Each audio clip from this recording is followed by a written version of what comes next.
পিঙ্কি কিচেনে সবাইকে স্বাগত জানাই। আজকে আপনাদের সাথে বাঁধাকপির একটা রেসিপি শেয়ার করছি।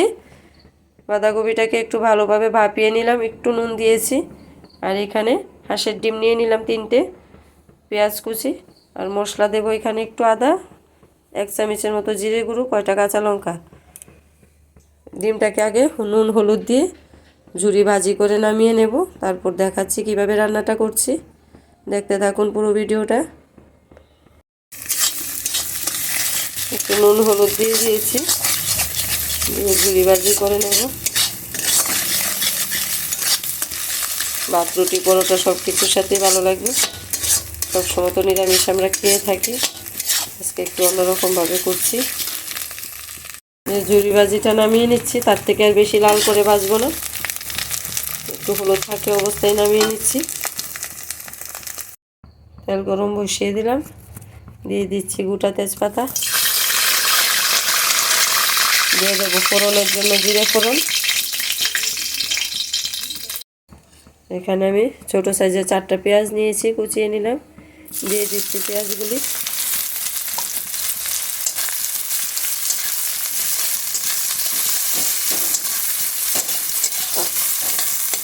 পেঁয়াজগুলি লাল হওয়া পর্যন্ত অপেক্ষা করব।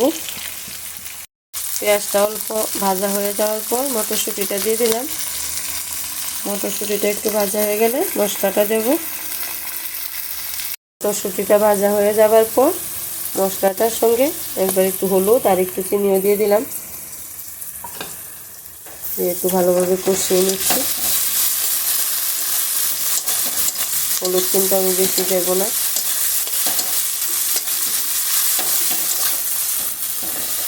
এখানে আমি একটু টমেটো সস আর একটু সয়া সস নিয়ে নিয়েছি, আমি এখন মশলাটার সাথে ব্যবহার করছি।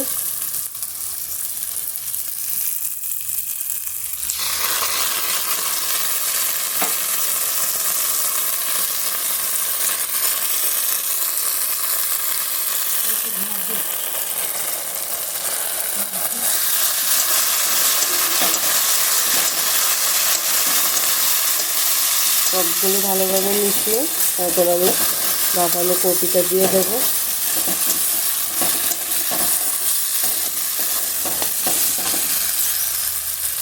মশলাটার সাথে কপিটাও দিয়ে দিলাম। এখন আঁচ কমিয়ে কমিয়ে রান্নাটা করব। নামানোর আগে দেব ডিম ঝুরিটা। দেখতে থাকুন লাস্ট পর্যন্ত, কী দিতে থাকি।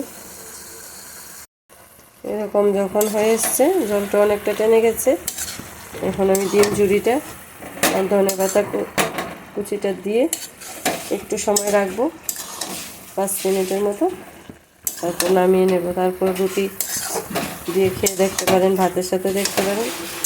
আমাদের কাছে তো খুবই ভালো লাগে, আপনারা খেয়ে বাকিটা বলবেন কীরকম লাগছে খেতে।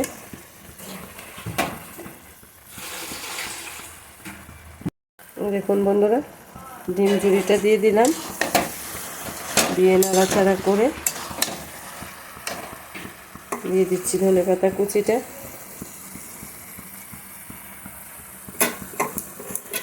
আমি কিন্তু এখানে গরম মশলাটা একদম ব্যবহার করব না।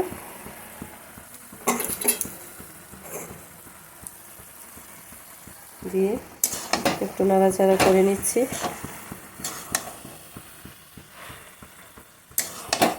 হালকা একটু ভিজে ভিজে রাখার চেষ্টা করবেন, তাহলে কিন্তু খেতে ভালো লাগবে। বেশি শুকিয়ে নেবেন না।